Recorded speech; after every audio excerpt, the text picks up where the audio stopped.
Hey, my friends, what is good? Derek here from Bomb Socks with more Bomb Bites, where we feast upon the words of Christ, and we do it one bite at a time.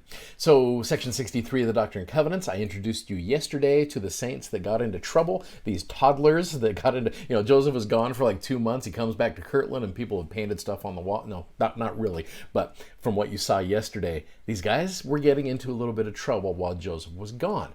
And so, these verses in section 63 are all about the Lord, the tender but firm voice of the Lord. As you remember that in the introduction of the Doctrine and Covenants, it says here you will see the tender but firm voice of the Lord, and you will see it here in this section. You see the Lord kindly but firmly get after the saints who are not acting like saints. So there's three sets of verses I want to go over in the next 3 days. And as I'm doing this, I want to try a little activity with you. It may work with you. If not, no worries. But I do this thing called exactly 10 words. I know, it's brilliant, right? What you got to do is you look at the verses and you kind of skim over them, and then you come up with what you feel is the principle that's being taught there. But you got to do it in 10 words. Don't do it in 9. Don't do it in 11. You do it in exactly 10 words. As a family, it might be kind of a fun little thing to try as you go through and you just kind of see what people come up with. So go through and look at these verses. The first one is section 63, verses 7 through 13. Those are the ones we're going to focus on today. So skim over them, and I want you to see if you can come up with exactly 10 words. Okay, so I did the same thing, and I want to show you the 10 words that I came up with, and I'm curious to see if they match with yours. But here's what I came up with. Signs won't save you, but seek to be faithful first. When you look at these verses, you can see, like verse 7, he that seeketh signs shall see signs, but not unto salvation. Verily I say unto you that there are those among you who seek signs, and there have been such even from the beginning. The Lord has been talking about this way back, even like in Old Testament times. You see these people who just want a sign, whether it's the children of Israel, whether it's people in the Savior's time, whether it's people in the Book of Mormon times, Doctrine and Covenants. That's kind of the human nature. I think we're just like, yeah, just show me and I will believe, right? And that's not how it works. In fact, let me show you an example of this. This picture here is very much relevant to the context of what we're studying here. So this woman right here, this is Elsa Johnson. She is the wife of John Johnson, and Joseph and Emma had been staying in the John Johnson farm, and two faithful individuals had joined the church.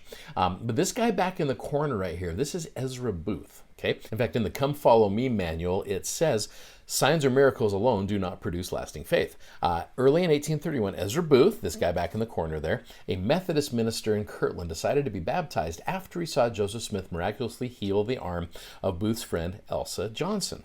Yet, after just a few months, Booth lost his faith and became critical of the prophet. Now, he and a guy named Simon's Writer, we talked about him. He was the one back in section 52 that had his name misspelled, and he's like, if Joseph misspelled my name, then the work is, that's lame.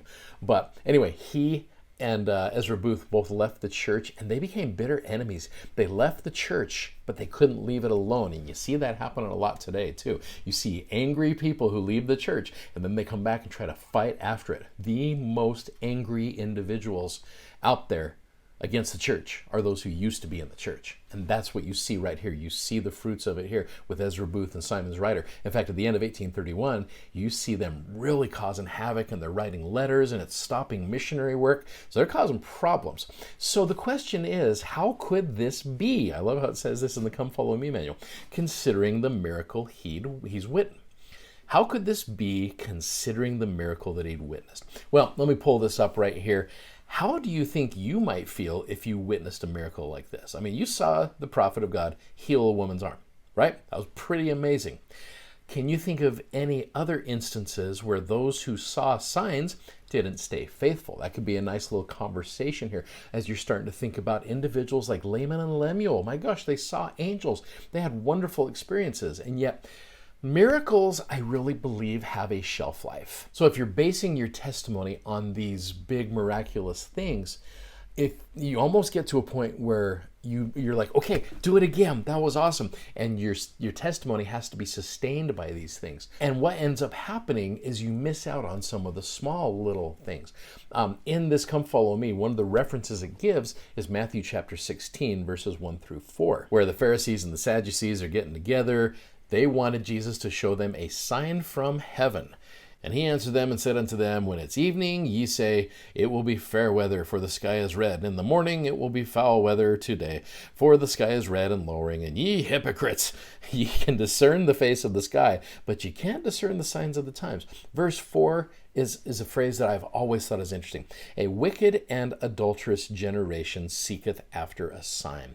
Which, you think about sign seeking and adultery. I don't know if you've ever really put those two together, but they are very much related. When you're seeking after signs, you are seeking after a false experience.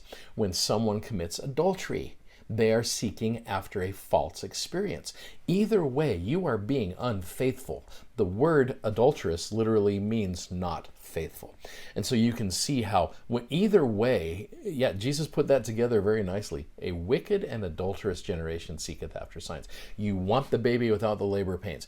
You want to see these miracles and have those keep sustaining you when simple faith, that daily increase of faith. President Nelson, last conference, talked about that. He did his little master class on faith, which I think was so good. And he just says, look, we need to increase our faith. And I know a lot of people don't like to hear that, but the reality of it is, stop seeking for signs and start looking for ways to increase your faith. Stop hanging out with those that are the doubters and start working on the faith. Ezra Booth was a doubter. Simon's writer was a doubter. And that said, there's a lot of individuals who are just simple seekers of faith, not seekers of the signs. So back to that 10-word phrase, signs won't save you, but seek to be faithful first. I really believe that's a key element to all of this life, especially in this world that we're living in right now, where there's so many crazy things going on and people wanting to see signs. Increase the faith, and that will bless your life. I know that's true. Thanks for watching, thanks for subscribing, and thank you for sharing. We will see you tomorrow with another exactly 10 words, and we'll see how you do. Thanks, guys. Have a good day. Bye-bye.